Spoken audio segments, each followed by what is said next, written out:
Well, I guess there was not an intro there, but hey, everybody, welcome to the Political Orphans. As I am Rob, your host. As you can see, it is just me tonight. Nico is not going to be with us tonight. He called me about 2 hours ago. He said, "Hey, man, I'm really sick." He said, "Can you do the show by yourself?" I said, "Nope." And he said, "Come on." I said, "All right, fine." So it's just going to be me tonight. So if you are a regular here, you know that means it's probably going to be a shit show. This is not my thing. I'm just the eye candy. I come in here and I talk about shit. I don't run the show. I'm not a show runner. Michael DeVos, what's up, man? Yeah, so tonight it's going to be a little bit less formal. Not that it's ever formal. Wise guy, what's up, brother? But basically, we're just going to talk about our topics today, and I will take a lot of questions. So throw them out there, and I'll take them. How's everyone's weekend? I guess we can start there. Will says, "Did you ask Nico if he got his booster shot?" Yeah, he probably went and got vaxxed over the weekend. No, he seemed pretty sick, and I mean, if you guys know Nico, if he's not going to be doing the show, it means he's pretty sick. So we are, Jim. Hey guys, yeah, I noticed that too. Wise guy, I didn't even notice it till today. I was out camping on the weekend. I assume it's probably because he was sick. But yeah, it's just because of that. There's nothing different going on. The show's not pulling back or anything. Instead, we're actually going full steam ahead. Yeah. So with the topic of the day I want to talk about was obviously Donald Trump's peace deal. I think I've got a bunch of clips we're going to play. I kind of want to go into the reaction to it, really. Like, the deal is the deal. I don't really, I'm not going to talk too much about the specifics of it other than just an outline. What I find really interesting is the reaction to it all over the world and from the left, as well as, what does it mean? Is this actually going to hold? Will says, "You can do it, Rob." Yeah, thanks for the encouragement. Like I said, I'm not a showrunner. I'm too sloppy for that. Like, as a host and just in my real life, I can't, like, I'm ADHD to fuck, so I can't stay in a straight line. So you guys, if you've been here enough, when it's just me, you'll know what the show's going to be about. Basically, me taking questions and then going down some rabbit hole, and we'll end up talking about, I don't know, the fall of Roman civilization or something like that. Mr. Green Thumb Ottawa. My question is, do you really think there will be peace in the Middle East? Yeah, I think so. I mean, here the thing is, it depends on your time frame, right? Like, if we're talking in our lifetime, maybe not. But you got to remember, the only thing constant is change, and that's true for every aspect of our existence, right? That's true for nature. It's also true in human dynamics, including politics. You can imagine being a French peasant in the 15th or 16th century. The sheer power that the French royalty, the French monarchy held over the peasant's life. I'm sure that most of them never, ever thought that would change. And then, I mean, it changed pretty quickly. It didn't change quickly. It changed quickly in that moment. I'm sure it felt very quick for King Louis, the whatever the fuck, XIV or something. But it would have been, it's one of those, if I've ever heard the term someone described as, he was an overnight success that took 20 years. It's that dynamic. Or you could even, I believe it was Hemingway wrote a quote. One of his characters was talking about how he went bankrupt, and if I'm misquoting, if this wasn't Hemingway, correct me in the comments. But one character was talking to the other, said, "Hey, how did you go bankrupt?" He said, 2 ways. First, slowly, very slowly, and then all of a sudden. And it's kind of funny because I think, and this is what Hemingway is known for, is that he says a lot in a very little amount of words. I think that quote, very slowly, and then all of a sudden, is almost at the core of really the human experience. So much, I think, is in our universe can be accurately described in that statement. And I think the same is true in politics. So I think, yes, of course, we'll be peace in the Middle East at some point, even if that's because they've all wiped themselves out with nuclear weapons, and then there's peace. It will be peaceful for the microbes that are left. Yeah, so I guess I'm kind of rabbit holing around your question. Yeah, I think so eventually, but more relevant, will we see it? I think this is probably the best shot. If this fails, I think that probably won't happen for a very long time. But it's pretty interesting, and kind of what I wanted to get into, and we'll talk about it here in a minute. Is this what the left is doing about this? I see a comment here from Mel G, Alberta Independence. I'm curious to see if the Palestinian protests will stop. They won't. And that's one aspect of the response that I want to discuss, because the left should be celebrating this, right? Like the far left, the pro-Palestinian crowd, because they are celebrating it in Palestine, right? And that's, I think, how you can tell the deal is a good one, because they're celebrating in Israel, they're celebrating in Palestine. The Arab world is happy with it. The only people, it seems, that are not happy with it are the left, the people who supposedly are the biggest champions of the Palestinian people. But of course, we know why. It was never really about Palestine. A lot of it was, well, there's a couple things I think going on. I think undoubtedly there's a large amount of just pure Jew hate, anti-Semitism, laundered through this movement. So they made it look like it was some civil rights movement or a peace movement, when it was actually about hating Jews. So they didn't really want a ceasefire. They didn't really want a good deal that helped the Palestinians. They just wanted to get rid of the Jews. They wanted from the river to the sea, I think, was literal for a lot of these people. That doesn't mean everyone who's pro-Palestine hates Jews, is anti-Semitic. I'm not saying that. But if you don't think that there's a pretty significant undertone of that, you're just I think you're blinded. I think you're not able to see past your own tribal blinders.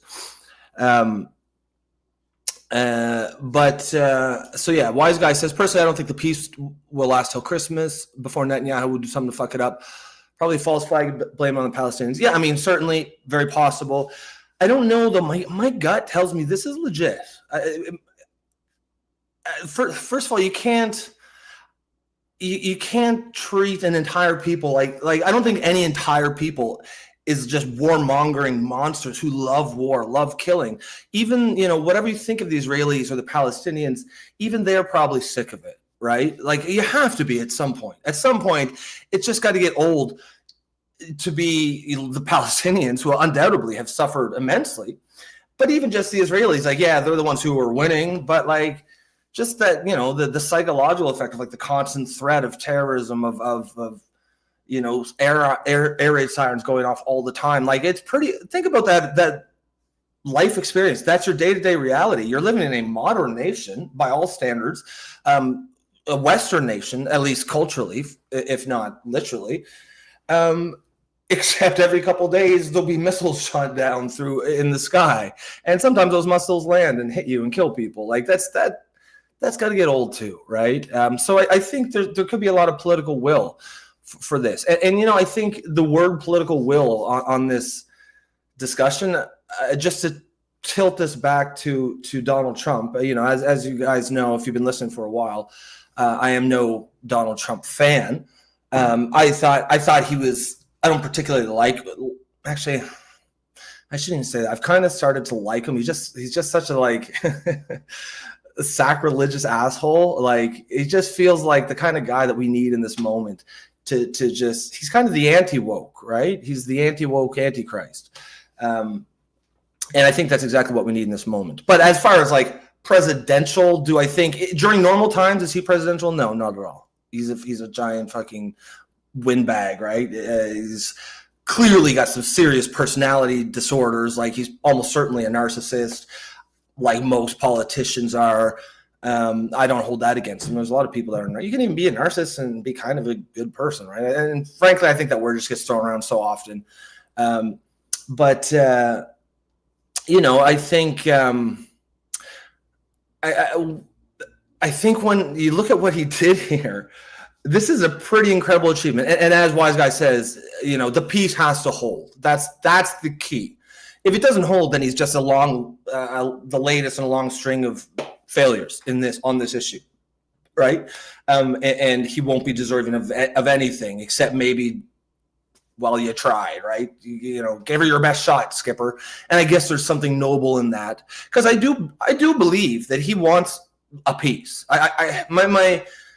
My armchair psychologizing or psychoanalyzing of Donald Trump is that he's getting old and he knows he's probably going to die soon. And I think he's not religious at all, but I think he's starting to wonder, maybe there's something to that. And I think he's thinking about these things probably for the first time in his life. And I think he genuinely wants to do some objectively good things, And the one thing with Donald Trump, he's always going to do what's good for him personally, period. He only cares about Donald Trump for the most part.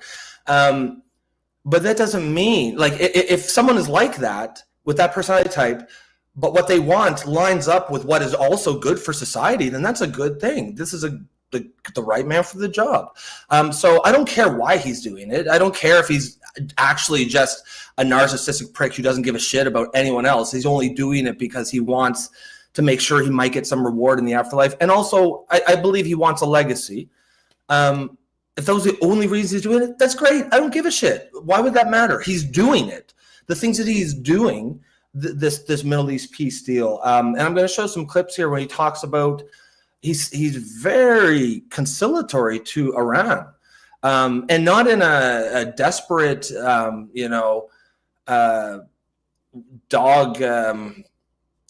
I don't even know what I'm saying, but not from a place of strength, and that's what I think. It comes off as very diplomatic, in a way that I'd never perceived Donald Trump as diplomatic.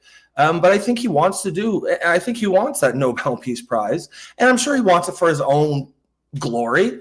And I don't give a shit. If he's doing good things to get it, he deserves that glory, right? And I have no problem giving it to him. So the question, the main issue, yes, the peace has to hold, for sure. But if it does, people got to start recognizing that, as crazy as this might sound, Donald Trump might be the most important, most relevant, and president who has done the most good things. That's a wild statement. But maybe we have to start thinking that way. Again, all of this is conditional. This peace has to hold.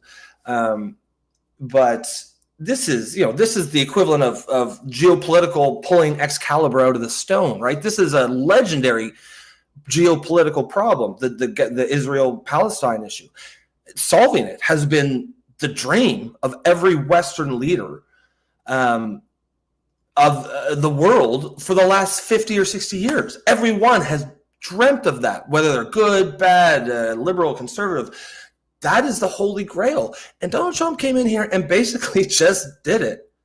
Now, again, and this is all conditional, I'll keep saying it, the peace has to hold, or nothing I'm saying now is relevant. And maybe it won't, but I think this has the best chance. This is a real deal. And it isn't just for show. It's a legitimate deal. It has a potential if everybody follows it, if no one breaks the deal. And of course, looking at you, Hamas, they're probably, if someone breaks it, it's going to be them. In fact, I'm kind of surprised they even agreed to it. What does Hamas get? They have to understand, the deal is actually, since we're talking about it, I'm going to bring it up. The deal is explicitly gets rid of Hamas. So I'm a little skeptical that they're going to keep this. And you're already seeing some, I believe I've heard those reports that they're going and grabbing almost like a wave of terror right now, where they're just grabbing dozens of Palestinian collaborators, whether they are or are not, I have no idea. But they, you know, it wouldn't shock me if they broke the deal. And at that point, it's unfortunate. That isn't really Trump's fault, but it's a failed peace plan. And that's how you have to look at it. So I'm going to, oh yes, here it is. I'll bring it up here.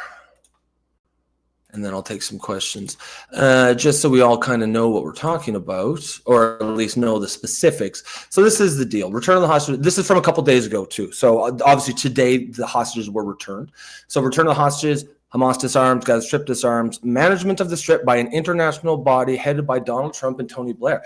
That's a very interesting choice. And that's what I mean, like, it's a serious choice. You know what I mean?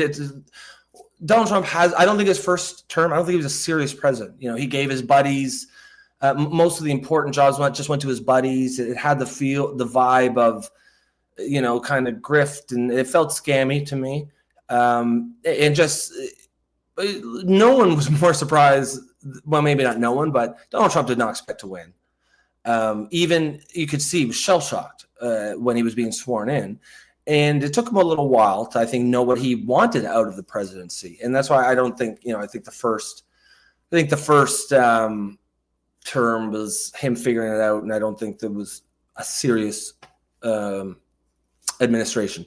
This one was different. You could tell a lot of these selections are like that he's put in high positions. They're serious people. Of course, they're you know, conservative, or at least, in fact, a lot of them aren't. But of course, they're pro-Trump, right? And they have to kiss the ring, just like any, you know, Donald Trump makes it more obvious. He'll hold his hand out and demand his lackeys kiss the ring in public. But make no mistake, every single president has had some version of "you're going to kiss the ring if you want to be involved in this administration." That's just how it works. So. You know, okay, we'll go back to this. Israel on the perimeter, no Palestinian state. The Palestinian Authority will not be involved if the Palestinian Authority does not go through with the following reforms, which is change its education system. That's huge. You cannot have a nation, if we're going to recognize Palestine as a nation, and this deal does not, but Canada does. You just can't have a group of people being trained and taught the way that they are. Like, we've all seen the videos, right, of the literally kindergartners being trained like suicide bombing as like school curriculum, being a martyr as school curriculum. You know, we've all seen that. We've seen the Palestinian parents literally holding their kids up to, you know, to the Israeli forces. In fact, the irony is that shows that, you know, it's not really a genocide, because they wouldn't do that. They know that the Israelis are not going to shoot them just point blank like that. Okay, but here's the following reforms. So we're gonna they have to change their education system. Super important. Stop paying terrorists. Yeah, obviously. Recognize and save Israel as a Jewish state. I don't know why. I mean, it is a Jewish state, but it's got like 20% Arabs. Obviously, I think, you know, they're a Jewish state the way that America's a Christian country, but like they're also, you know, a multicultural society, and I mean that in a good way. So also disarming terrorist organizations, renouncing the right of return. I'm not actually sure what that is. Maybe someone can correct me. I'm assuming renouncing the right of return is probably some doctrine or policy that said that, I assume, you know, Palestinians have the right, that is, you know, their land or something historically, which of course is not true. You know, the Palestinians, you know, I'm going to go down a rabbit hole here, but it is funny, right? When the left, the people who are always going on about colonization and the colonizer discourse, and they always use it about the West and how we're the colonizers, as if this is some rare thing. The fact is, we're not colonizers. Our ancestors did not colonize this. I mean, they did, but they conquered it, right? And that's what you do. That's what you've always done up until very recently, maybe 100 years in the last human history. When you win a war, you colonize it. You put your people there, if you want, and that's just they were doing what every other nation was doing at the time. They're just really good at it, the European countries, and frankly, I mean, you can't shit on them for that. But my point is the people who talk about colonization in bad terms, and of course use it to attack the West, will never ever talk about the colonization of anywhere else in the world. But any place that has an ethnic Arab majority outside of present-day Saudi Arabia, they were colonized. They are colonizers, if you want to use that language and go with that discourse, which I don't particularly. But if we're just gonna, for the sake of this argument, so that's North Africa, that's Algeria, Morocco, most of the Middle East, Palestinians. They are Arab colonizers. They did not, the Jews were there long before they were there, and that's not saying, I don't think. Any land claims from 500 years ago, I don't give two shits about them. It don't matter. That's just, frankly, the way. If your country was conquered back when countries were conquering each other, sucks to be you, bro. But that's how life fucking goes. But I'm just saying, if you really want to get in there, Jews have a far, far longer claim to that land than any Arab, and so because they did not start their colonizations until Muhammad and Islam, which is, I believe, 600 AD, so 600 years after Jesus. And Jesus, of course, was a Jew. He was not Palestinian. Palestinians did not exist, certainly not in that part of the world. Arabs existed, of course, but they were in Saudi Arabia then, and then they colonized most of North Africa and the Middle East. And they did this to spread Islam, of course. That was the entire point.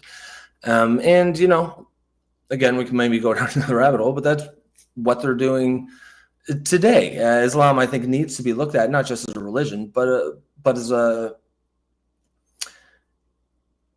it's a lot of things. Like, yes, it's a religion. It's also a movement. It's also a political organization. It's also it's all of these things. It's a culture, and it is by its nature expansionistic. And I don't even have a problem with that. History has been written by expansionistic, aggressive cultures. I'm cool with that. But let's at least recognize that that's what's going on, and then we can decide if we want to be conquered by this. It's like a nation or a country just without borders, this amorphous blob that's spreading itself. And in the past, yes, they've used mostly war. But obviously the world has changed. Countries don't go around conquering each other anymore. And so now it's more political. And frankly, our leaders are complicit in it. And that's a whole other rabbit hole. In fact, one of the other stories, I don't think we're going to get to it because we're going to go real deep down this Donald Trump thing. But there's a Canadian school, I believe it's in Ontario, who was sending out notices to the parents, please don't put pork or bacon in your kids' lunches. And it's like, motherfucker, why is our leaders bending over backward? Why are we adjusting our way of life for other people? If your religion forbids you from eating pork, that's great. I will fight to the death your right to do that. You don't have the right to push that on me or my kids. If I'm going to pack my kid a fucking ham sandwich, I'm going to do that. What's between their two slices of bread is none of your fucking business. The only reason it would matter is if you're going around eating my kid's lunch. And then if you're doing that, we've got a whole other issue. So, this is this creeping sort of Islamic takeover all over the West. And yes, people will say, oh, it's no big deal. It's no big deal. I agree. Right now, it feels controllable. But that's assuming that we're to stop right now. We know that's not going to happen. That's the whole point of it. This is the boiling frog analogy, right? Yes, maybe it's because people are like, oh, who cares? Before it was just, allow them to do their thing. And I'm cool with that. But yeah, once you're telling my kid what they can eat at lunch, I'm not okay with that. And that doesn't make me racist. And if it does, the word racist doesn't fucking mean anything. And people who use those words can go eat a dick, because we just, as a society, we have to stop giving a shit what special interest groups care about. And right now, the most powerful special interest group in Western society is Islam. And not just as a religion, but as a political organization, as an activist movement. And it's a movement that, it blows my mind, because it's the left, it's the political left, who is opening the door for this political invasion, political, cultural, social, and religious invasion of Islam into the West. It's the left that's holding the door open. But the hilarious thing is Islam as a culture is deeply, profoundly conservative. And the first thing they're going to do is string up the lefties that help them. The queers for Palestine will be treated like in Palestine. They'll get thrown off the tallest building. Homosexuality is criminalized in something like 70 of 73 Islamic nations, or someone correct me, I'm sure the number's not right, but that's a large majority of Islamic nations criminalized. Most of them the death penalty. The women's rights, women don't have rights. They're fundamentally property, and that's enshrined into law. Idiots will say, oh, well, we're misogynistic in the West. Yeah, misogyny exists in humans because there's always going to be some prick out there who hates something. The only thing that matters is what is the society as a whole, and a government is a pretty good proxy for society as a whole.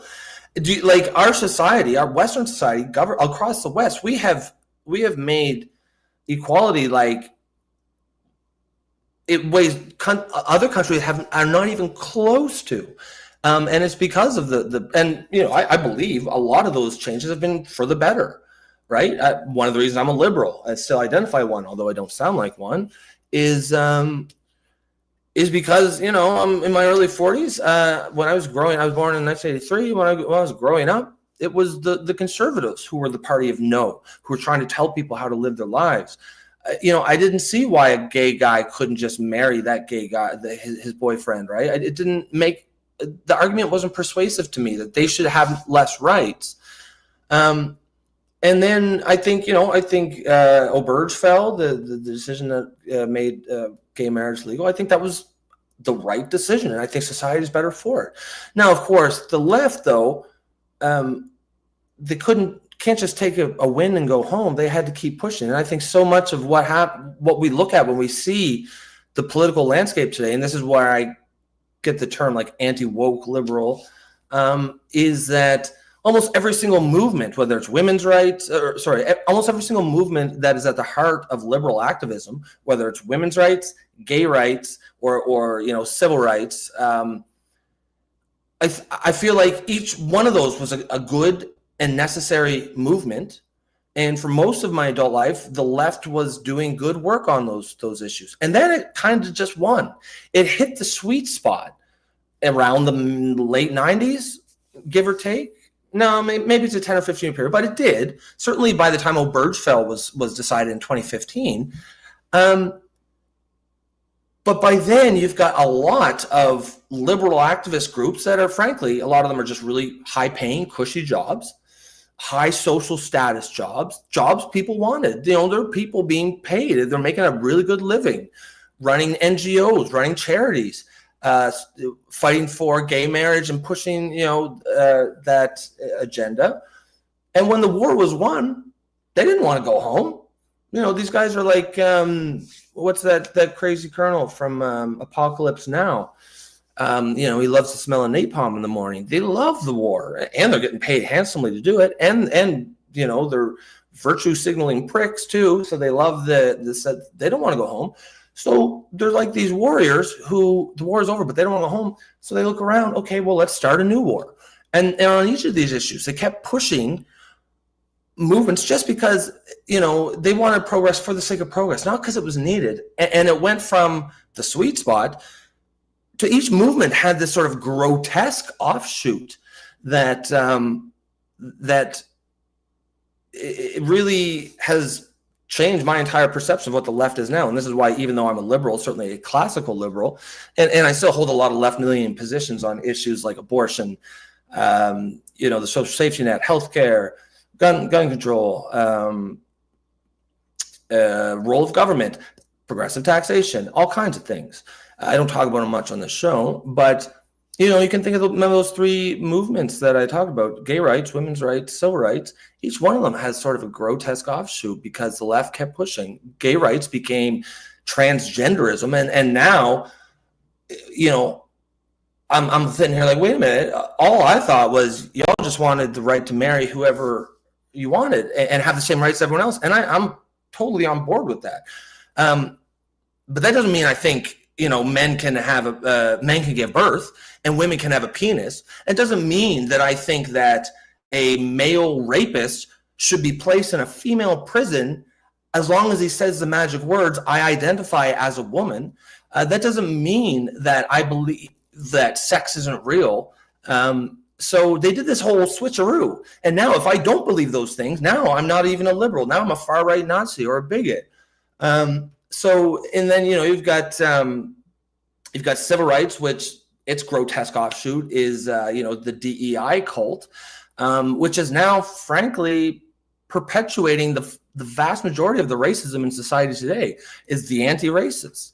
And so, and feminism itself has gone from like women should be equal under the eyes of the law. I completely agree. Women should be able to do whatever they want. They should have the same opportunity as men. Totally agree. This is first, second wave feminism. And then the third came, and now it's like feminism about sex workers' work and pushing promiscuity as a fulfilling lifestyle, and really, really, really pushing back hard on the idea of the nuclear family and treating, a family like a bad thing. And of course, not all feminists are man haters. Most of them aren't. But there's a large strain of just hating men in it too. And it's just reality. I'm sorry. So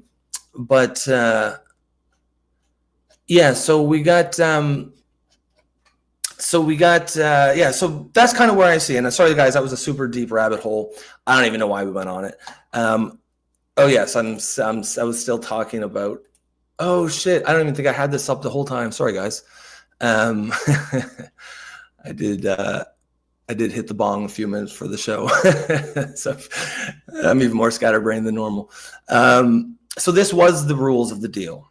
And just so we know what we're talking about. Okay, so I'll go back and take a couple questions because I see you guys are having like this very long conversation. Chris V, interesting. YouTube removed my comment on Israel on the Greater Israel Project. That is interesting. Was it pro-Israel or anti? Wise Guy says, as far as I know, the Palestinians are descendants of the Muslims who did not go home after the unsuccessful invasion of Lebanon in 1982. As usual, they would not just leave. I mean, I think they've been there since before 1982, right? Like, I think certainly by like the time of the Balfour Declaration, when the British had the Palestine, the mandate, is that what it was, the Palestine mandate or something? I think there were people known as Palestinians there. I don't know when they sort of migrated there, but I know that it wasn't before. I'll find the exact year.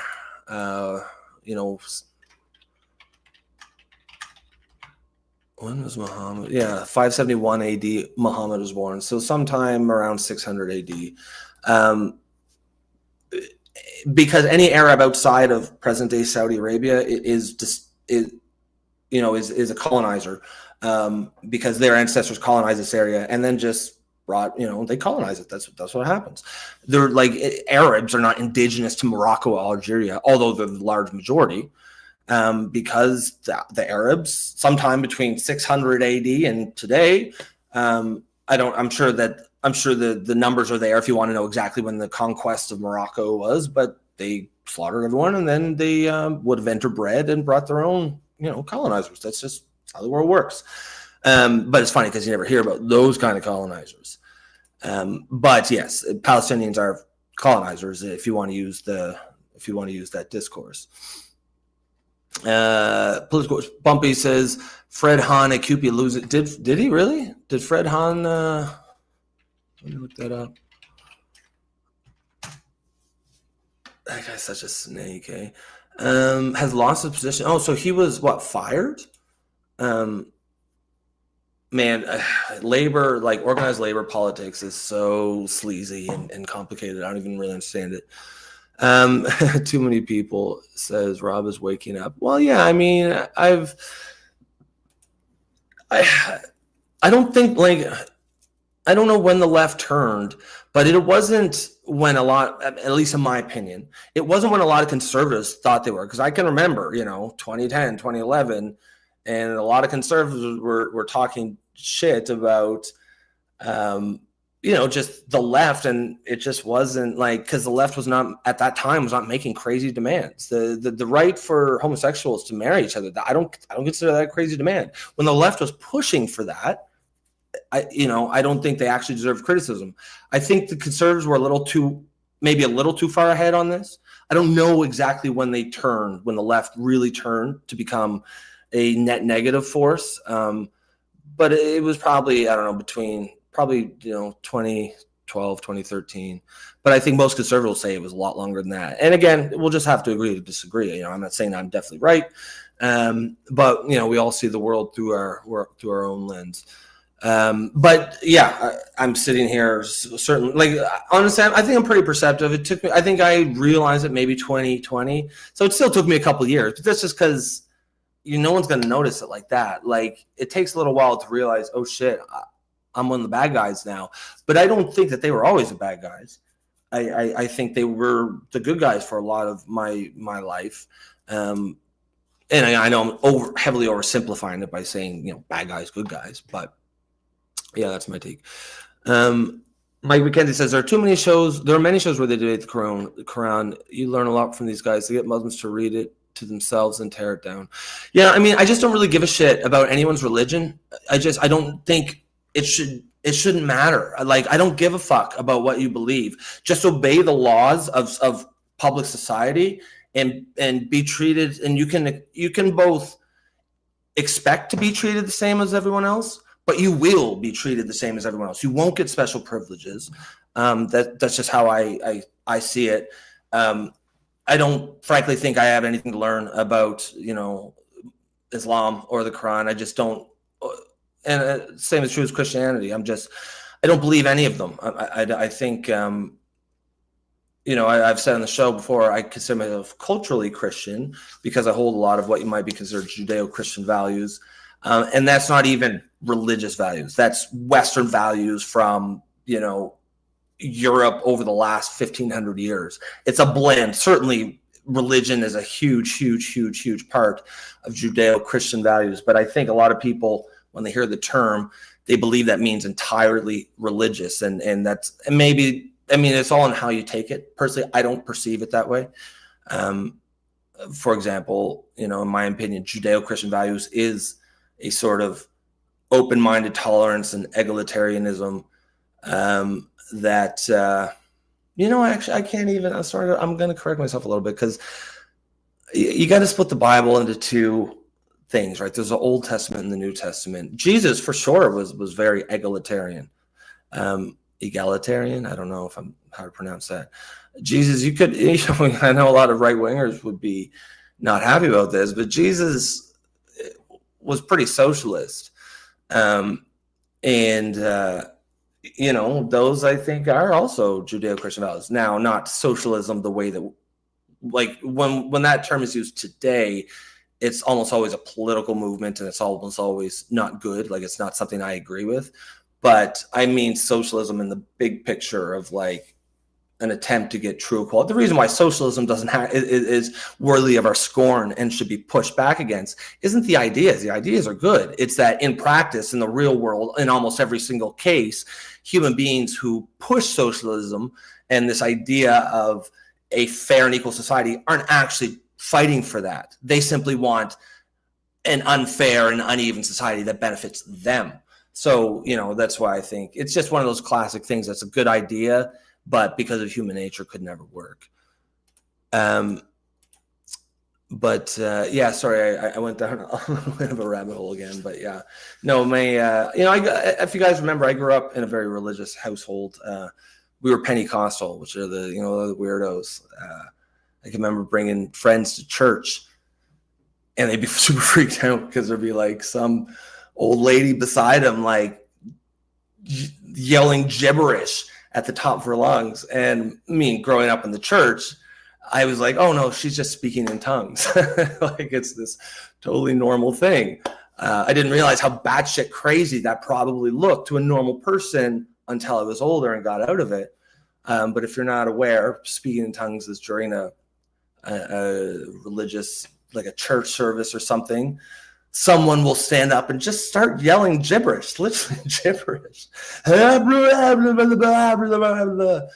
And then afterwards, at least in my church, there was always someone else who would stand up and interpret them. And it was always like, woe is you, woe to the one who, it's always fire and brimstone and bad things going to happen. Woe to you.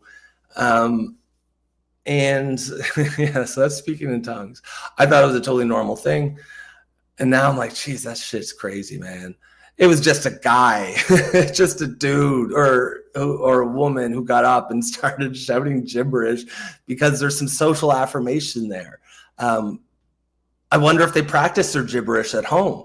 But at the time, of course, I thought it was authentic. And it always kind of, now you look back, like, it is kind of weird how God, because it's supposed to be directly. It always sounds weird how God kind of like takes on the personality of the interpreter, right? Because it is a fairly small church, so we knew everyone, and whoever interpreted, like what was said was usually, something they would say, something they agree with. Yeah. Sorry, I went down a rabbit hole there. Bumpy says Political Orphans, Pierre Polyev actually spoke out against DEI hiring and shared a petition to eliminate DEI practices within the federal government. Yeah, I guess so. We should. I feel like I'm jumping into a conversation that I didn't see up above there. But yes, I mean, everyone should be disavowing DEI. I think DEI is responsible for most of the racism in society today. This perpetual focusing on race, the way that the left does it, I just think that's unhealthy. I think if all you ever do, is look through the world through a prism of race, yeah, you're going to see racism everywhere, even when it's not there. And you also are going to have an incentive for there to be racism, right? There's a large demand for racism from the left because it justifies their worldview. And if there is no racism, well, they'll create it.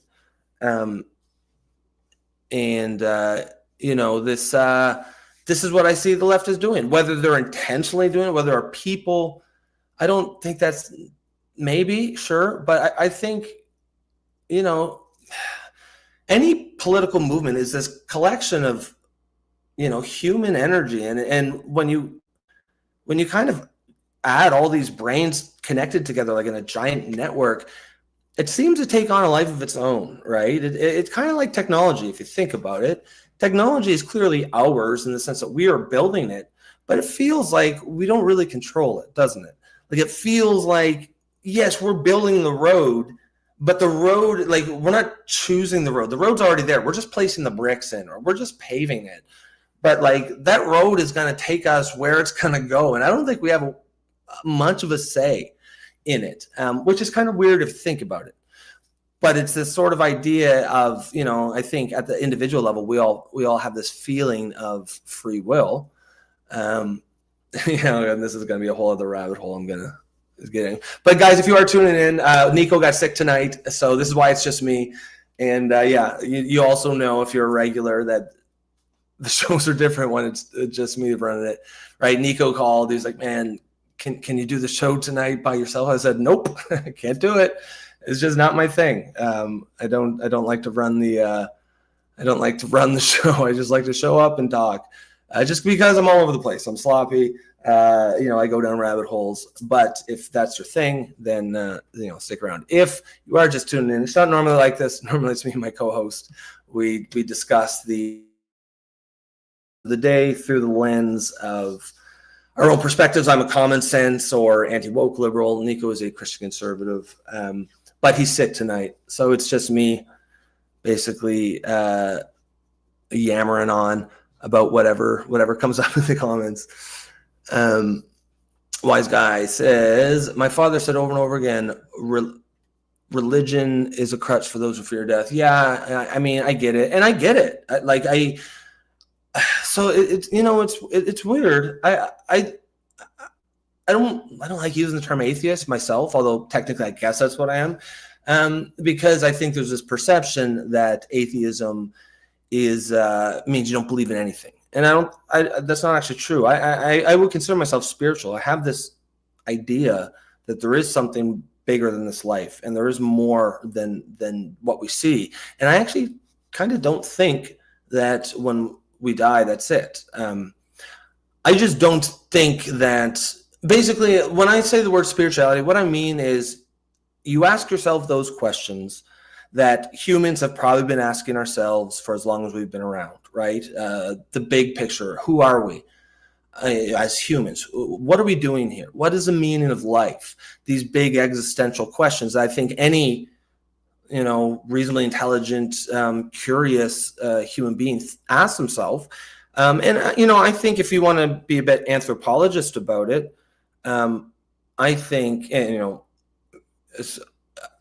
if you don't believe in the theory of evolution, then you're not going to agree with what I'm going to say here. But I do believe that humans are an advanced, an evolved species, and that evolution is more or less is the reason for how we got all life started as a single-celled organism and evolved from there. And I don't want to have that debate here. It is, if you don't agree with it, just tune out. But I think, by the fossil record, I think modern humans is about 800,000 years old. And I think, if you think from a social or cultural perspective, when did we become humans? When did we go from just, smart, hairless apes, probably not a whole lot different from chimpanzees, to landing, our fellow smart hairless apes on the moon? And also, if you don't believe the moon landing is real, then again, tune us out. But I mean, I do.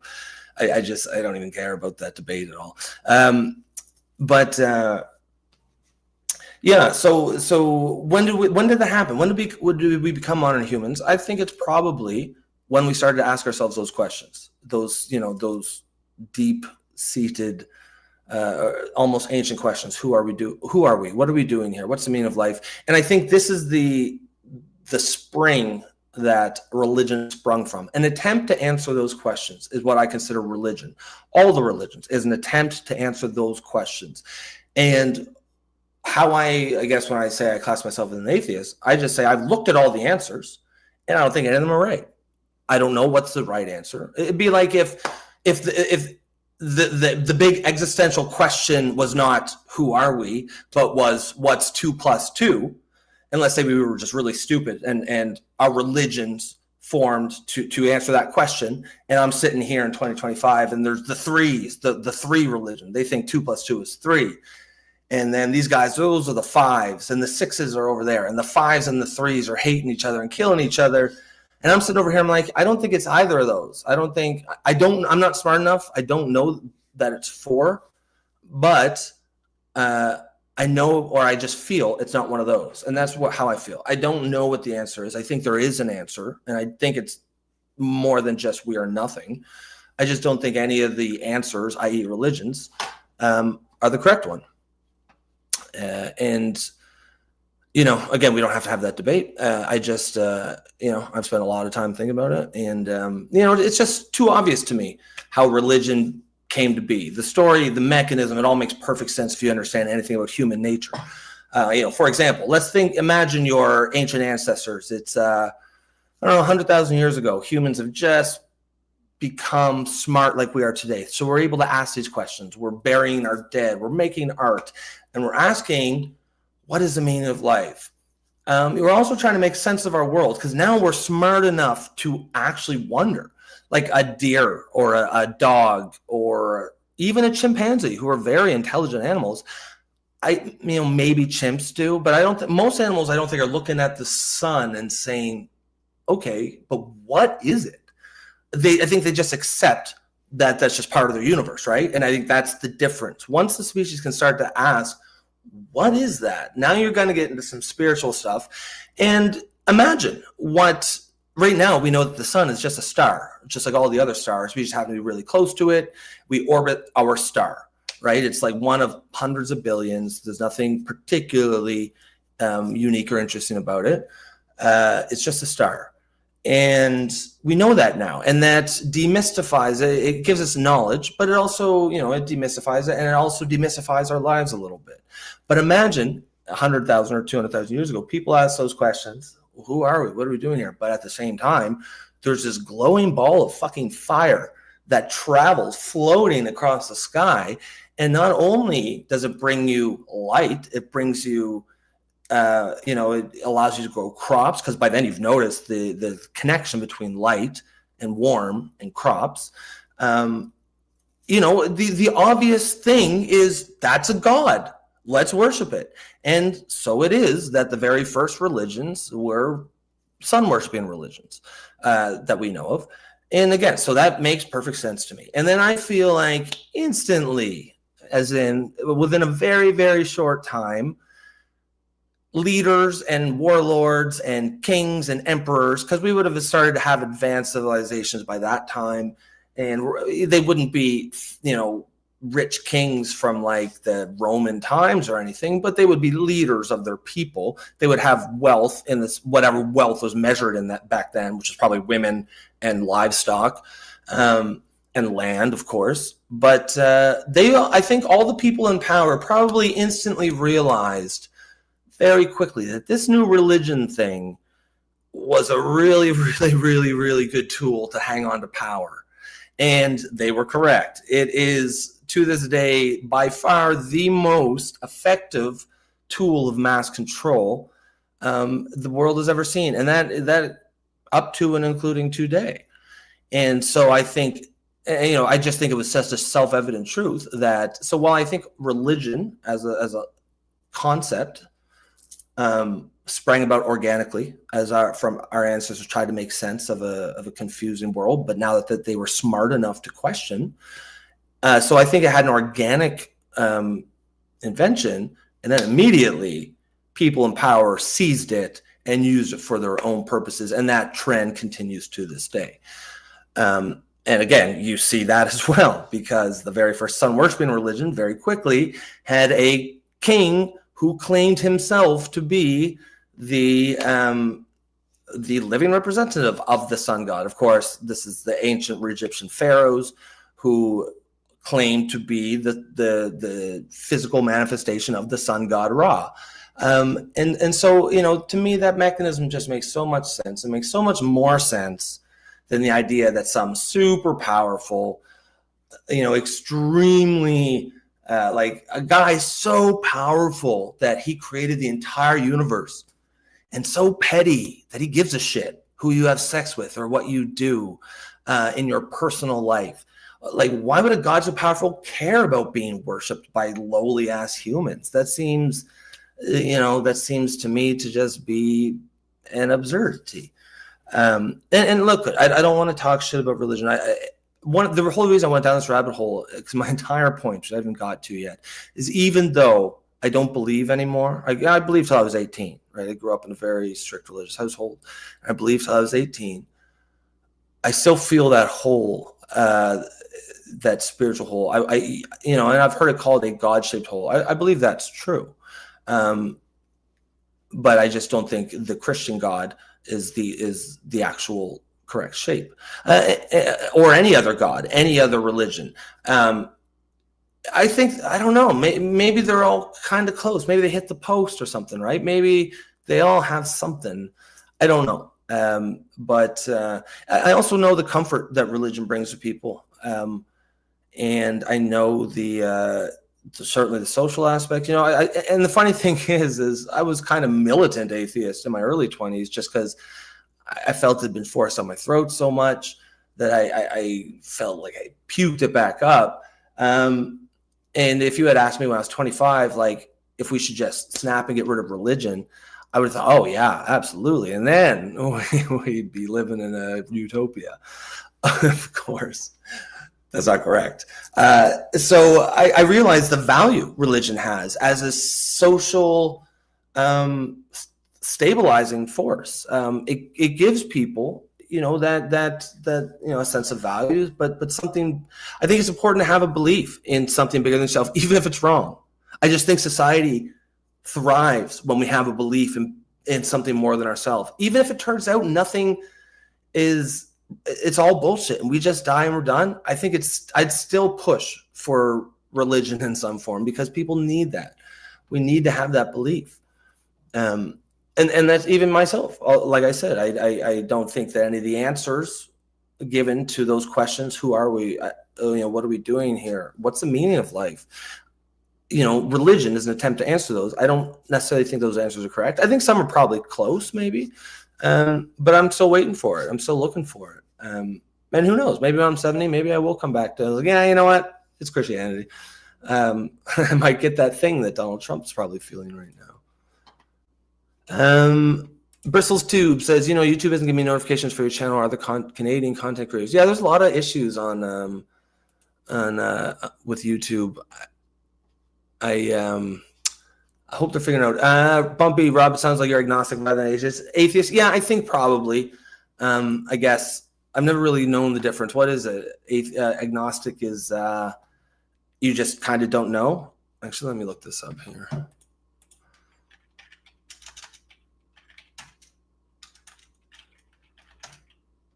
Agnostic describes a position of doubt or uncertainty, most commonly used in religion to mean that the existence of God or divine entities unknowable or unknown. Yeah, okay, probably more than atheist. It's funny. I wasn't going to go down this rabbit hole, but I actually think that probably the most likely explanation is the simulation hypothesis. Doesn't mean I believe it, which is just very brilliant that we're living in some form of simulation.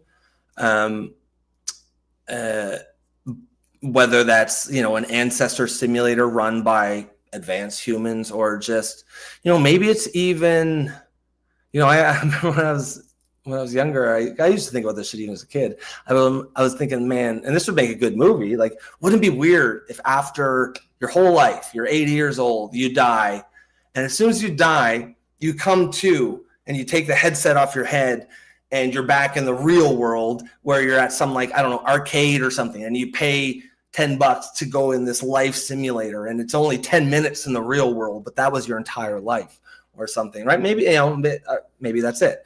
That would be unknowable. We could never know if we were in a simulation, but I actually think that's, again, I just think it's most likely. Doesn't mean I think it's real. If I were to base on probabilities, I would give that maybe 30%. So it means overall, I still think it's probably not likely to be the answer. But I would put, say, Christianity, I don't know, 5%, maybe 10%. Can't rule it out, obviously. But there's actual evidence for it if you think about it. I don't know if you guys are interested in this conversation. Let me know if it's boring and I'll stop. But I'm going to go in some rabbit holes here. But have you guys ever heard of the double slit experiment? It's one of the most repeated experiments in physics. It's done all the time. And basically what it is, it's what proves, I don't know if you ever heard the statement that light is both a wave and a particle, which is kind of a counterintuitive statement, right? How can it be both at the same time? That just doesn't, that's not how our world exists, right? Like, this is a hat and this is a phone, but you can't be a hat. You can be a phone, you can be a hat, but you can't be a hat and a phone at the same time, right? That's how our world works. But light, which is frankly, one of the most important things in our universe, is a particle and a wave, and it comes from the double slit experiment. Basically, when you shine a beam of light through two slits, one of two things happens. Imagine you have two large slits in a wall and you're throwing baseballs through each slit, right? Now imagine there's a wall on the back behind it. What would you expect to see? You would expect to see, every time a ball goes straight through, it hits and leaves a mark. What you expect to see is two large lines of marks. Do you guys follow me? So that's what happens if someone is observing it. If there's an observer to the experiment, light behaves as a particle. And that means obviously no one can see light, but anytime a detector is put to watch the electrons are fired through these slits, it always just appears as if the way you think it would appear. But if there's no observer to this experiment, a different thing happens. Let's say, so the scientists are now firing electrons through the two slits, but there's no sensors watching it. The equivalent of the scientists have left the room. No one's watching it, and then they come back in the room. What happens then is, instead of seeing the two lines, what they see is 5 lines go 1, 2, 3, 4, 5, and they're all behind what would be the barrier that's stopping them. And the most hits are the center line. And I think something like, if you fired 1 million, you'll always get the exact same ratio. Something like 37.5% goes through the first, and then it goes less and less. And the way it appears on the receiving pad is exactly how a wave behaves if you put a wave through 2 slits. So let's say the 2 slits are now real, but they're in water, and you throw a giant rock in front of it, a wave will go out, and that wave will hit the 2 slits. And the pattern, it's called an interference pattern. If you want to Google it, you'll see what I'm talking about. But the pattern the pattern it makes is exactly the pattern that you see in the double slit experiment. So what that tells us is light is actually a wave, but only when no one's looking. When someone's looking, it is a particle. And that's a really, really weird and bizarre concept, right? But it happens every single time. It is the most repeatable experiment in physics. And if you're, I don't know, if you're involved or if you're familiar with some of the scientific debates between Albert Einstein and Niels Bohr in I believe the 40s and 50s. If you had, the two were debating about, Niels Bohr was sort of the father of quantum physics, and quantum physics or quantum mechanics is based on this idea that at the very basic level, the world is very strange, and our normal rules of physics don't apply down there. But at the same time, our entire world is made up of these very small things. So how can that be? Why is it, at a smallest scale, the laws of physics don't apply, and everything behaves very, very weird, like being a wave and a particle at the exact same time. That's the giant question of physics. We don't know what's going on, but there was a famous debate between Einstein, who was opposed the idea of quantum physics because it was so weird. It didn't make any sense. And Niels Bohr, who was a proponent of it. And Niels Bohr, he was just a brilliant mathematician. He would give lectures at Harvard on quantum mechanics, and he would start it with, "My job is not to teach you to understand quantum mechanics." He said, "Nobody understands quantum mechanics. I don't understand quantum mechanics." He said, "My job is to teach you the math, and the math say that it is correct." And that's how to think about it. Our brains just cannot comprehend it, like the concept of infinity or even God. That's what quantum mechanics is. But at the same time, our entire reality is made up of this stuff. So what this double slit experiment tells us, okay, sorry, I got ahead. So in this famous debate between Einstein and Niels Bohr, Einstein said, "I don't believe in quantum mechanics because I believe that the moon exists even when I'm not looking at it." Right? And that's he sort of dumbed down the science so, the peasants can understand it. But that's essentially, that makes sense, right? We all believe that the moon is actually a real thing. And if, let's say, every single human being in the world simultaneously covered their eyes so that no one is looking at the moon, we all believe it would still be there, right? But in a way, the double slit experiment is telling us that no, the moon doesn't actually exist if no one's looking at it. Now, the moon is a real thing, and all we're talking about here is light, and maybe the two aren't, but it's just a good way to wrap your brain around it. But the whole reason I've gone down this rabbit hole is, remember I said I think the most likely explanation is the simulation hypothesis. that is so okay. Let me just backtrack a bit. When you're playing Grand Theft Auto and you're driving through Los Angeles, and it feels like you're actually there, right? Like you turn right, and it feels like that street was already there, but it wasn't. Your PlayStation is not creating all of San Andreas at once. That would take way too much computing power. What it does is it just creates the space. So let's say you're driving and I don't know what's a famous, or let's say you're playing New York and the Statue of Liberty is over there, but not in your field of view. In the game, that Statue of Liberty does not exist. It's just as your character turns and once it gets into a would-be view, it just generates it then immediately, right? That's how games work. And in a way, that's kind of how our reality works. That's what the double slit experiment is telling us, is that everything is just a probability. It doesn't really exist until there's an observer, and then it is conjured into existence in such a seamless and fast way that it seems like it was always there. It's instantaneous. So this does not prove that we live in a simulation, of course, but it is evidence of it. If you want to flip the question around and say, let's assume we live in a simulation, what would we see? That's what we'd see. We'd see something like the double slit experiment. Again, that's not proof, but it is evidence of it. And again, I think a lot of people get confused with proof and evidence. If I wake up and there's rain, or sorry, my driveway's wet, that's evidence that it rained, but it's not proof that it rained. Maybe my neighbor turned on a sprinkler last night, right? So that's what I mean here. The double slit experiment is evidence that we live in a simulation. Another thing, again, and I think this is a way to look at it, because we can never prove this, right? This is all just mental masturbation. If we flip the question and say, let's say we lived in a simulation, what would the world look like? Well, the double slit experiment, there would be some version of it, but we would expect to see math at the very foundation of our reality, and that is what we see.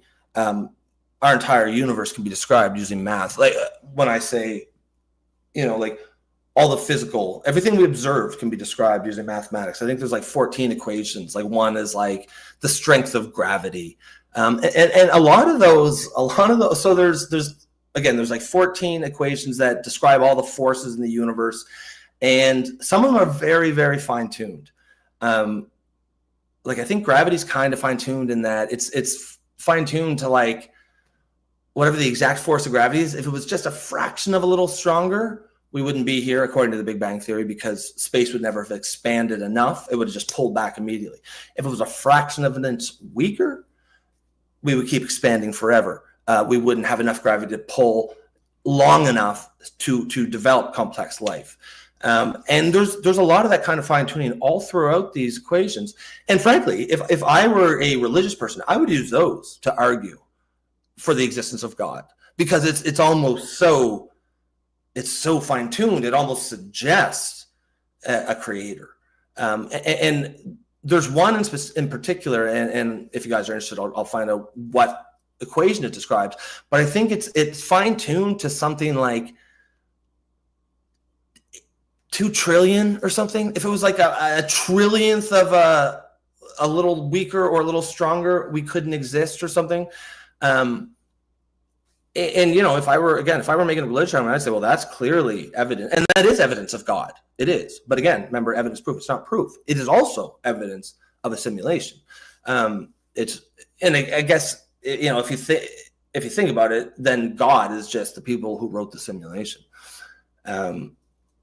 But yeah, so like I said, there's actual evidence of a simulation hypothesis. It doesn't mean it's proof, but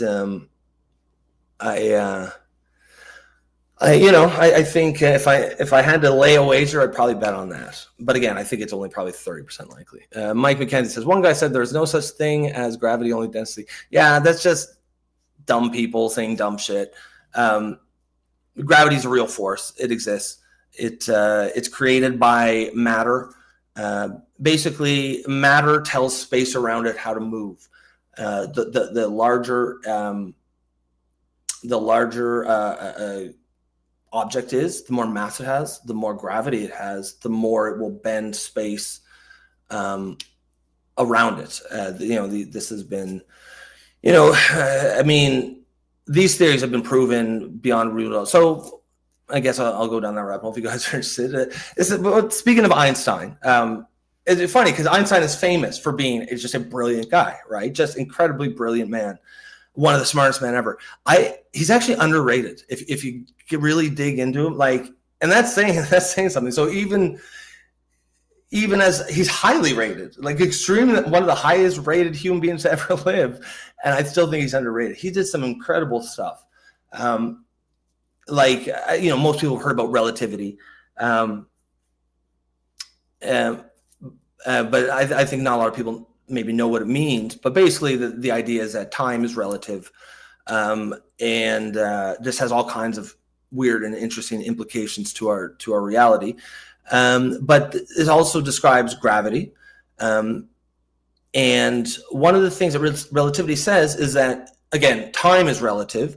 But the two factors that affect it, that's a counterintuitive idea, right? We all feel like time flows the same. That a minute for a guy in Japan is the same as a minute here. Time zones different, sure, but like a minute is still a minute. And that is true for every human being because there's two factors that make time relative. One is speed, how fast you're going through space. And everyone on Earth is going the same speed. Like the minuscule difference of an airplane, you have to be. We're talking about the speed of light is when it really starts to change, and also gravity. People or any object in the same gravity field will experience time as the same, but different gravity fields will experience gravity differently. So very briefly, if you're on a planet with a heavy gravity, time moves slower for you than if you were here on Earth. And if you watch the movie Interstellar, do you remember when they're on that ocean planet, that giant wave? It's right close to a black hole, which has immense gravity. And for every hour that they're on this planet, 7 years pass back on Earth. So that's true. That's what the math says. That's how it would actually happen. Which is a very weird. So it's not just time seems to move differently. It literally does. Your body will age differently. A good way to visualize this is so it's called the twin paradox. If you took twins born here on Earth, and let's say you put them in a spaceship, or put one in a spaceship going at the speed of light, or like 99.999% speed of light, because nothing can go ever the speed of light. There seems to be, the speed of light is just a cosmic speed limit. Nothing can go any faster. But you sent this one of the spaceships away, and the other stayed on Earth. And let's say the spaceship goes for one year at the speed of light in any direction, and then he turns around, comes back at the speed of light. So he's back. When he comes back, he would be 2 years old, a 2-year-old baby. And his brother would be like 84.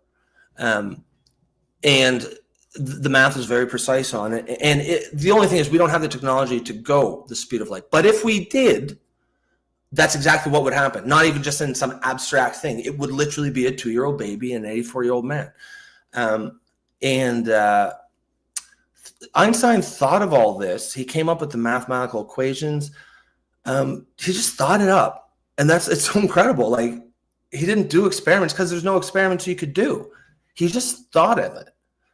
He just worked it out in his head and thought of it and thought of the math behind it.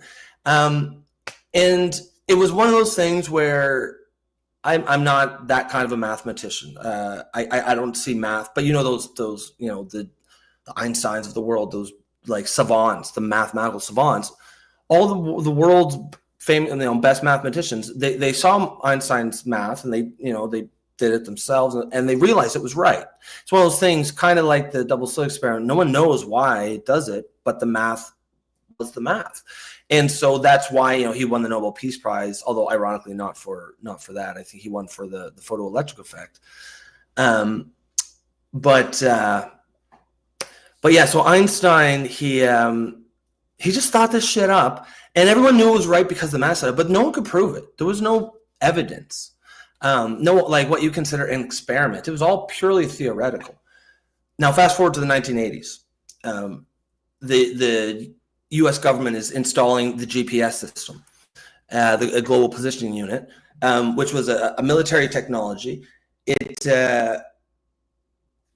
if you understand how GPS works, there's like 40 satellites or 50 or whatever it is. They're all traveling around the Earth. And fundamentally what they are is they're very, very, very, very, very precise clocks. And when someone clicks on the GPS down on Earth, it shoots a beam of light to, I think it needs like it needs to hit at least 3 satellites, and they all beam back. And the satellites know exactly where they are and exactly how fast they're traveling. And so then once you know those things, all they have to do now, the receiver says, okay, it took 0.00000.19 seconds from that satellite, and that's right there. It took 0.000019482 seconds from that satellite, and that's right there. And then it triangulates exactly where you are. So that's how it works. But because it relies on very, very precise measurements of time, when they first instituted the system, it went to shit. No one could understand it.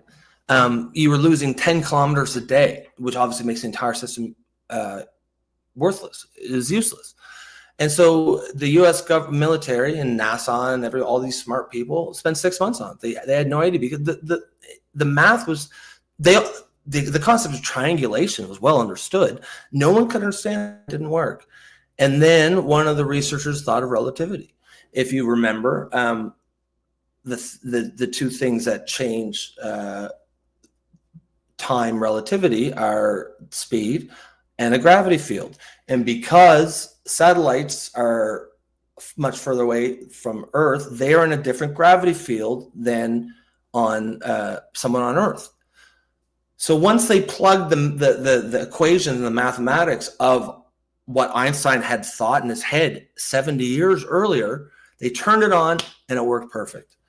And so this was unescapable proof that Einstein's theory on relativity and the math behind it was perfectly correct. And he did all this by fucking thinking about it. He just sat there and thought about it. And I can't even wrap my mind around that. Bumpy says, Rod, read the Chrétien quote. A proof is a proof. No, I don't even know. A proof is a proof. What kind of a proof? It's proof. A proof is a proof. And when you have good proof, because it's proven. Yeah, I mean, it sounds like something he would say. Mike says, I need to prove God, but I always tell people you are the proof. Life itself is a miracle. So if life can exist, why not God? There was Mike says, you cannot get all this from nothing. No asphalt was before proves that all is possible. And if all is possible, then God is that possibility. Yeah, God is a possibility, but that's not proof. And it certainly isn't proof of like the Christian God. Maybe it could be proof. Well, it's not proof. It's evidence, sure, of a creator. But the question is, what was there before? That is the thing. Like, the science with the Big Bang explains, about, I think the Big Bang, according to the latest estimates, is something like 12.3 billion years ago or something. And science, can explain what happened from there to here pretty accurately in a way that makes sense if you really dig into it. There's there's a new course that's added to a lot of curriculums or advanced curriculums. It's called Big History. It's basically the total story from the Big Bang to now, including all of the different disciplines that will go into that from a human perspective. Because obviously, you can't even get to human until you have an Earth first. And so you have to know how Earth got there, and then you have to know how the sun got there, and blah, blah, blah. So it's really interesting. I definitely recommend it. But it still has, even that has the problem of, well, what was before the Big Bang, right? Because there is no, science can't explain that. And honestly, the people who believe in God, they have that same problem. I know all the slogans, I know the responses, like, like when the question is, well, what came before God? Who are we to, who are we to know, or it's all part of his plan, or God is eternal. But those are just cop-outs. I mean, they are. I understand. Like, I understand why people, like, that's just not an answer. Because any answer you could give for that, I could apply to the Big Bang and the science thing too. And again, we don't have to get into a theological debate. That's not my intention. I don't at all think that people who have a religious belief are suckers, are fools, are dumb, are idiots. I don't think anything like that. I have a lot of respect for that. I think we all see the world in our own way, and for me, I just can't fake it. I have to believe it, and if I'm honest with myself, I know that I don't. I'd love to. Like, I was pretty depressed from 18 to 20 because that was my questioning period, and I was not trying to become agnostic. I was desperately trying to convince myself. I was definitely trying to convince myself that I believed this, that it was true, and it might be true, but I don't believe it, and I just can't make myself. And I think some people can lie to themselves, and I'm not saying, like I said, I grew up in the church. I know that these are real, genuine beliefs. And I also know you guys might be right. Maybe it's me that's wrong. I don't know. I don't have any arrogance about my position. I just don't believe it. I just don't. And I don't think there's anything anyone could say to convince me. Now, that doesn't mean I won't change my mind, but it's going to have to come from some life event or experience that actually causes me to believe it. But as of right now, I just don't. There's nothing anyone could say that would tell me, but maybe there will be some life event in my future that will sort of convince me. Mike says, so the science or most is a fraud. No moon landing. We probably do not live. No, come on. That's nonsense. So science can be fraudulent. Don't get me wrong. Like, I think the last couple of years shows that, trust the science is garbage. In fact, I kind of look at science like I look at religion. I think it has pure intentions, and there's many people, and that, like, if done right, it's honest and true and pure. But in the hands of human beings, it gets corrupted inevitably. But when I say science, I just mean the scientific method. Really, it's just the best way humans have ever devised to answer questions. It doesn't mean it can answer every question, because it clearly hasn't. It doesn't. It hasn't answered the the big existential questions I discussed before. What's the meaning of life? What are we doing here? How did we get here? I think science doesn't answer those. And as far as the way I perceive science, it doesn't claim to. And in some ways, I think that's why science, I'm just more temperamentally suited. I don't think either religion nor science has the answer, but at least science admits it. Science is happy to say we don't know. Now, I know some scientists will not, but like at its most pure, the scientific method starts with the idea that we don't know anything, and therefore we must run experiments, we must observe, and we cannot believe anything without proof. And I just haven't seen proof of certainly not the Christian God, but of any God. I think I don't look at the complexity of life as proof of a God or a creator, although it is certainly is evidence of it, no doubt about it. Bristol Troop says something cannot come out of nothing. The fact that something there shows there had to be more to us than we understand. Oh no, undoubtedly. But if you're making this like I agree with you. There is more to us than we understand. That's what I've been saying the whole night. I just don't think we've come to the answer yet. And maybe it's an unknowable answer. Maybe we'll never know it. And I actually think that, the pursuit of it is noble. I think maybe the worst thing that ever happened to us is if we ever found the real answer. Maybe it's the search that is the thing that keeps us going. I think there's something to be said for that, to be honest. I think as a species, I think we need a rival. We need a quest, an adventure to give us meaning in our life. And I don't think it would be good for us if we discovered everything. I think we need that mystery in life to keep us going. I think as a species, we would do very poorly if we knew everything. We had the answers to everything. But yeah, like to say something cannot come out of nothing, that also argument can be used against God too, because I agree, like that it doesn't seem like something can come out of nothing, but like someone, I don't know if you're making a God argument here, but if someone says that and then say, well, but God is real, then I'm going to have to use the same argument against you. Clearly something can come out of nothing. It has to. this idea of always existing, that doesn't have any. Yeah, man, our brains are fogged. Like, our brains are not designed to understand these questions.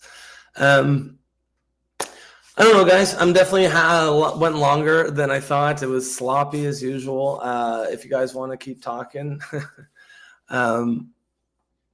bristles not a garment, just fact. Yeah, absolutely. Then I completely agree. The only thing I don't think we know enough to know that something can't come out of nothing. We don't. Maybe it did, right? Like, I don't think. I think we know enough that our direct experience is not to be trusted, right? Just from the things that we already know. Like, I discussed the double slit experiment earlier. In our experience, it's not possible for something to be two things at once, to be a light, a wave, and a particle at once. And yet, that's exactly what happens. So I think, just to even say, but we just don't know enough to know to make a statement that something can't come out of nothing. Maybe it does. Maybe it can. Mike says, go watch Answers in Genesis. It shows they lied about the Earth's age from boomers found in Greenland. No, there's a ton of evidence of the age of the Earth. It's I think it's about 4 billion years old. I just honestly, I've always found it like the thing is like I haven't understood why like the people make the religious arguments don't just take the science. Because as far as we know, like science does not answer what happened before the Big Bang. So just because all the science from the Big Bang to present is pretty solid, if you actually dig into it. Most people don't actually dig into the science, but it's really pretty solid. I could explain very coherently how we know that the universe is expanding, how we know that the universe is 13.7 billion years old, in a way that actually makes a lot of sense. If you understand some basic concepts, like some stuff that Edwin Hubble in the 60s discovered. But I don't understand why the people don't just take the argument and say, yeah, well, sure, of course the Big Bang exists. All the evidence is really strong. Of course evolution happened. The evidence there is really strong. But it was God that created that. Big Bang was God. To me, that's a persuasive argument because it doesn't deny reality. Like, the science is there. If again, I'm not trying to convince any minds here, but it doesn't disprove God at all. You could just move God back a little bit earlier and say, well, that's what does Genesis 1 say? In the beginning, there was nothing, and then God created the heavens and the earth. So that was the Big Bang. That was God. Science cannot disprove that argument.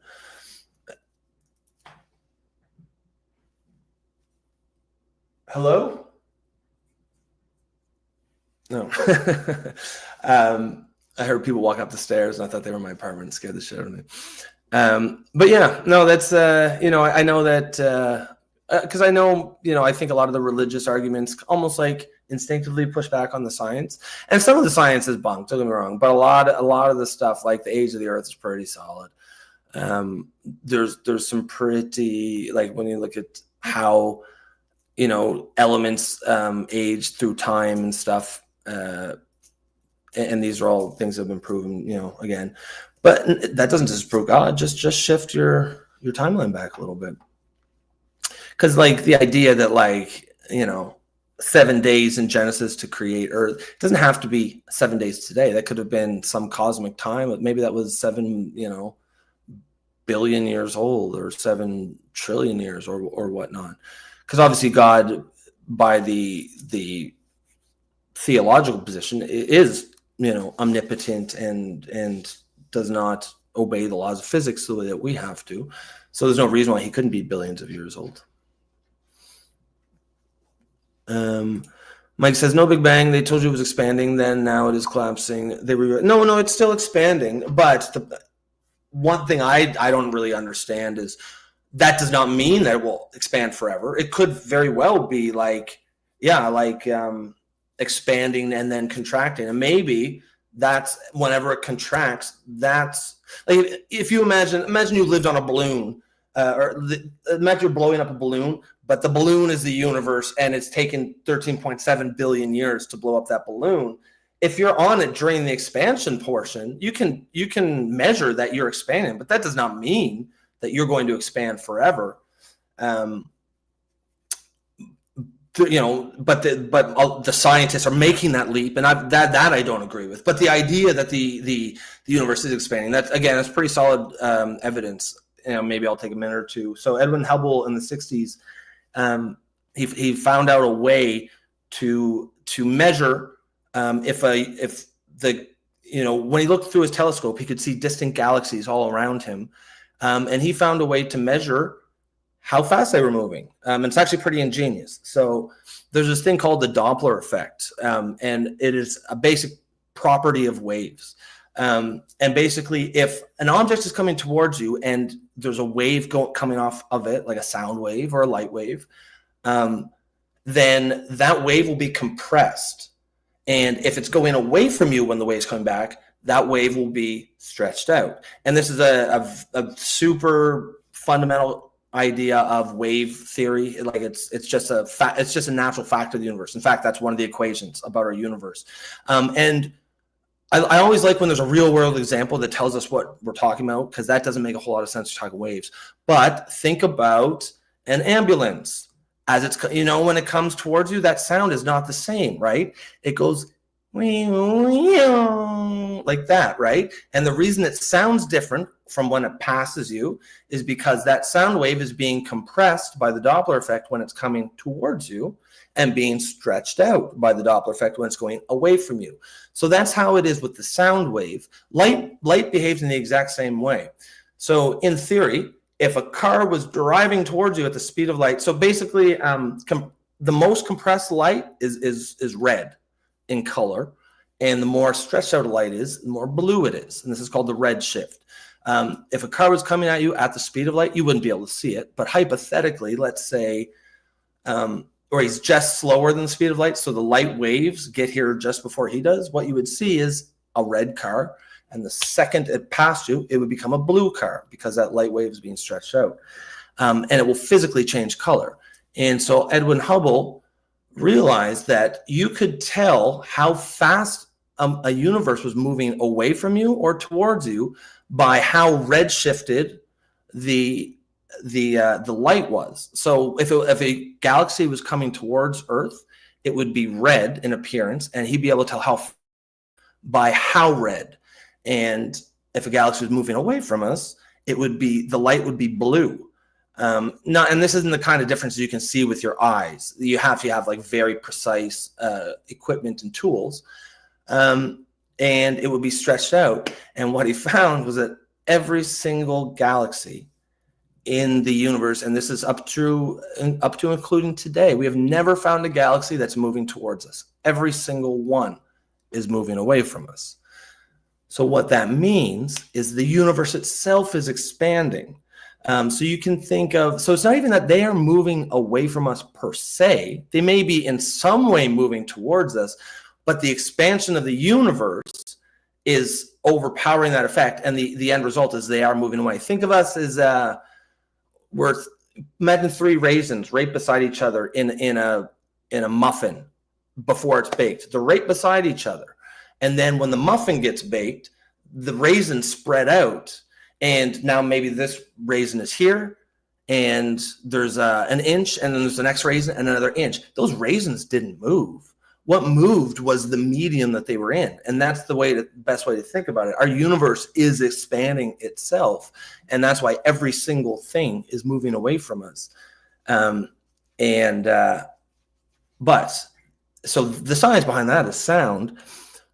But the scientists now are taking a leap that they're assuming that means that expansion will continue forever. And maybe it will, but we just don't know. And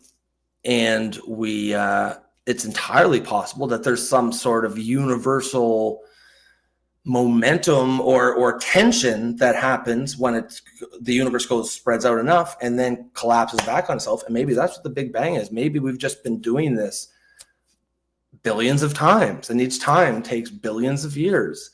And again, none of that disproves God. You could say God is what put this in motion. Yeah, sorry guys, went down that rabbit hole again. Bristol Soup, science and God can exist in the same birth. Yeah, that's my point.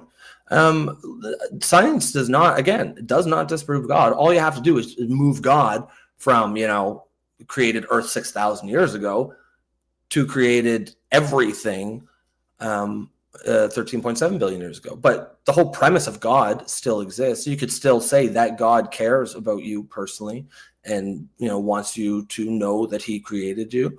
Yeah, all of that, it can be, I'm still kind of waiting for like that kind of a, religious sect. It's weird because like you're getting a lot of offshoot religious sects that are becoming very, LGBTQ, but you don't have too many that are becoming very science based. But there's no reason why it couldn't. Because yeah, science does not disprove God, and nor does it try to. Now, nothing proves God either, and from my perspective, that's just why I don't believe in it. Like, that doesn't mean I disbelieve per se. I have no idea if God is real or not. He might be. My point is not that he's not real. It's just that I haven't seen enough evidence to convince me that he is. Bristol says there had to be something before the Big Bang, whether it was God or a collective consciousness. Many there. Yeah, I mean, this is where our brains break down, right? There, in theory, there had to be something. How can something come from nothing? So yeah, I mean, I'm inclined to believe that yes, and I actually think this, accordion-like nature of the universe that kind of makes sense to me. And it's just it happens at such time scales that we would never, ever, ever see this change. But who knows? Maybe in a billion years there'll be some form of life, and they're measuring the return. Now, of course, for them, they would have some sense of like, oh shit. Now, it probably still wouldn't be for a couple billion years, but in that thing, what would happen is if I was talking about red shifting, and all of the galaxies would appear to be coming closer and closer. It would be in reverse. They would have the red shift would show them that, oh shit. So they would have the idea that the Big Bang is going to happen, but probably wouldn't be for a long time either. So they'll be.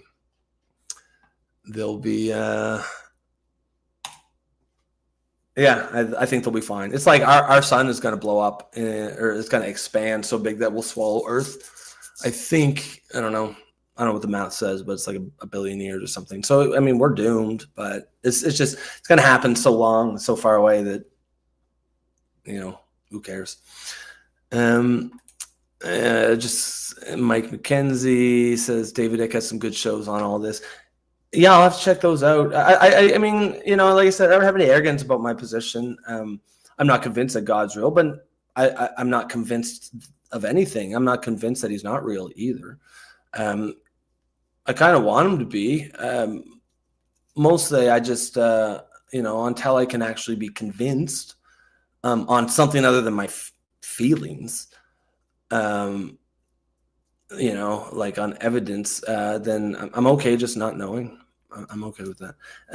Bristol says you can never know, and that's the point. Yeah, and that really is it. Guys, I think that's probably it. I've gone definitely way overboard. Yeah, wise guy. We could be living in a computer simulation, so everything. Yeah, I mean that was what I think I went on like a 30-minute rabbit hole about exactly that. I think that's the most likely explanation, that we are living in a computer simulation, and even that doesn't. You could just say God is the one who's running the simulation, right? Like all of this, there's the idea of God can be woven into science in a way that most of the religious, the Christian right has not done. And I've always found that a little bit sort of head scratching. Because you could I know Christian theology quite well. You could very easily weave, a 13.7 billion year old universe that started with the Big Bang. You could very easily weave that into Christian theology that doesn't take away anything from the core concepts of the theology, that God created the universe, that he loves us, that he sent his son to die for us, that Jesus rose again after 3 days, And the only way into heaven is to accept Jesus into your heart. All of that could be easily woven in with, and also the universe is 13.7 billion years. And yes, of course, evolution happened because we see it in the fossil record, but, God's the one who created all of it. Even if there is a creator, I think it's much less likely to be that personal God at the heart of Christianity, like the one who, I grew up, I'm sure if you guys grew up in the church, you also did, like God knows every single hair on your head, and he literally designed you like in a video game, and he cares individually. That's the idea of a personal God. That's what I reject. I don't even really reject the idea of a creator. But I think if there is a creator, it's more like a scientist who left a petri dish behind a radiator for 3 months, and when he went to get it, he realized he had created life. And he looks down his microscope and he sees billions of these brand new life organisms. And he may love and be proud of this creation, but he doesn't necessarily look through and know every single, microbe's name and cares which microbe is having sex with which other microbe. I think that would be the more likely explanation of a creator, in my opinion. But again, maybe I'm wrong. I mean, I'm not saying that I'm right. I have to believe something in my heart, and I just, until I do, I'm okay with just not knowing. Good night, guys. We went a little bit longer, but good chat, good talk. Hopefully we will catch you tomorrow back at the normal time, doing the normal stuff. Peace.